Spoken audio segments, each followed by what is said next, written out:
Good evening বন্ধুরা, সব দিনের মতো আজও রুম্পাস হেলদি ফুড চ্যানেলে সবাইকে স্বাগত। আজ আমি আপনাদের জন্য বানিয়েছি কুমড়ো ডাঁটার চচ্চড়ি। তার জন্য আমি নিয়েছি কয়েকটি ঝিঙে, আর ঝিঙের এইভাবে খোসাটা দেখুন ছাড়িয়ে নিয়েছি। আর কুমড়ো শাক নিয়েও সেটাকে শাক আর ডাঁটা সব আলাদা করে কেটে নিয়েছি। আর তার সাথে নিয়েছি আলু, আর ঝিঙেটাকেও কেটে নিয়েছি। আর ডাঁটা দেখুন অনেকটাই নিয়েছি। আর ডাঁটা আর আলু একসাথে আমি ফোড়নের সাথে দিয়ে করব, আর শাক আর ঝিঙাটা আলাদা লাস্টে দেব। আর মশলাতে নিয়েছি সর্ষে আর পোস্ত পেস্ট, আর নিয়েছি জিরে আর ধনে পাউডার, তার সাথে একটু গরম মশলাও মিশিয়ে নিয়েছি। আর ফোড়নে নিয়েছি জিরে, লঙ্কা, তেজপাতা। এখন গ্যাসের ওভেনে কড়াইটা বসিয়ে দিলাম, আর তার মধ্যে সর্ষের তেল দিয়ে দিলাম। আর সর্ষের তেল দেখুন খুব কম পরিমাণে দিয়েছি। আপনারা ভাবছেন এইটুকু তেলে রান্নাটা হবে, তো এইটুকু তেলেই রান্নাটা খুব ভালো হবে। আপনারা অবশ্যই এইভাবে কম তেলে একবার বানিয়ে দেখবেন। আর ফোড়নে দিয়ে দিলাম জিরে, লঙ্কা, তেজপাতা দিয়ে আমি একসাথে আলু আর ডাঁটাটা দিয়ে তার মধ্যে স্বাদ মতো লবণ আর পরিমাণ মতো হলুদ দিয়ে দেখুন এইভাবে নেড়ে নিচ্ছি। আর যেহেতু কুমড়ো ডাঁটাটা একটু শক্ত হয়, তো কুক হতে একটু সময় বেশিই লাগে, তাই এটি দিয়ে নাড়াচাড়া করে ওর মধ্যে দিয়ে দিলাম যে পোস্ত আর সর্ষে পেস্ট করে রেখেছিলাম ওটা, আর তার সাথে দিয়ে দিলাম ধনে জিরে পাউডার। আর ওই পাউডারের সাথেই আমি একটু মিশিয়ে নিয়েছিলাম গরম মশলা পাউডার, খুব কম পরিমাণেই। সব মশলা একসাথে কষে আমি একটু মশলা ধোয়া জল এর মধ্যে দিয়ে দেব, দিয়ে এটা ঢেকে একটু কুক হতে দেব।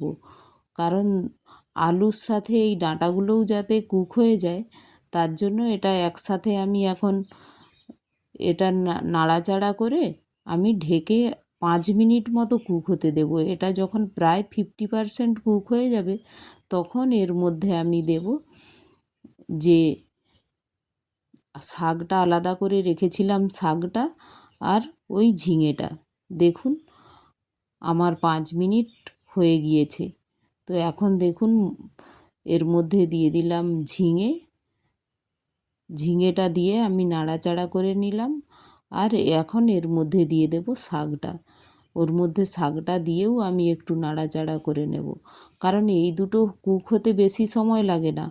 আর যে কোনো সবজির ডাঁটার থেকে এই কুমড়ো ডাঁটাটা একটু শক্ত হয়, কিন্তু খেতে অপূর্ব লাগে।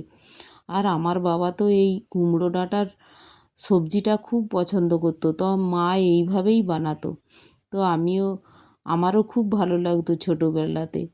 তো আমার মা এইভাবে বানায় বলে আমিও আপনাদের সাথে এইভাবে বানিয়ে শেয়ার করছি। দেখুন প্রায় শাক আর ঝিঙেটা কুক হয়ে এসেছে, আর আলুটাও দেখুন বয়েল হয়ে গিয়েছে। তো এখন আমি এটা নাড়াচাড়া করে এর মধ্যে দিয়ে দিলাম স্বাদ মতো চিনি। একটু চিনি দিলে কি হয়, টেস্টটা ভালোও হয়। আর এই সময় কুমড়ো ডাঁটাতে যেহেতু ঝিঙে আছে, তো একটু চিনি দিলে টেস্টটা আরও বাড়িয়ে দেয়। তো আপনারা এইভাবে একটু চিনি দিয়েও দিতে পারেন। আর যাদের সুগার আছে তারা চিনিটা অ্যাভয়েড করলেই ভালো হয়। চিনি আর আলুটা অ্যাভয়েড করলেই ভালো হয়। তো দেখুন এখন চিনি দিয়ে আমি 5 মিনিট আরও কুক হতে দিয়েছি। তো এখন রান্নাটা প্রায় হয়ে গিয়েছে। আর সব ডাঁটার থেকে এই ডাঁটা করতে একটু বেশি সময় লাগে।